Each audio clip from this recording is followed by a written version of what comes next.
ما لاحظتيش اخو هاد القضيه بان الزواج ما بقاش في المغرب؟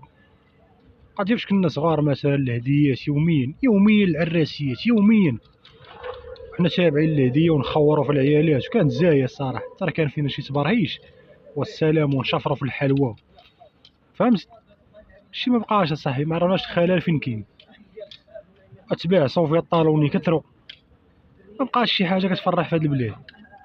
فهمت ولا لا؟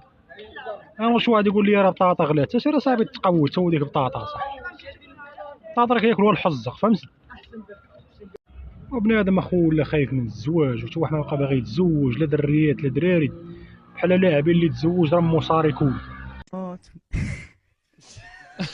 اصاحبي هاد المصائب اللي طايح فيهم المغرب وهادشي اللي واقع لبنادم والشعب وكلشي، راه السبب الرئيسي ديالو هو اللعنه اللي نازله علينا بسبب هاد الزوامل.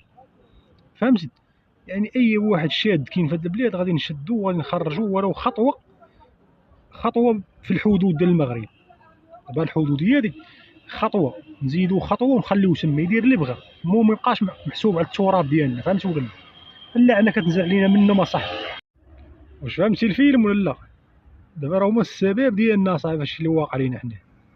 راه ما سببنا لا حكومه لا حتى حاجه، سببنا الشهوات الجنسيه هما اللي خارجين هنا ودايرين هاد الحال. دابا اللعنه، فهمتي؟ دابا اللعنه كتنزل عليهم، ملي كتنزل ديك اللعنه كتلقاه مغربي كتشترك المغاربه كاملين. فهمت ولا لا؟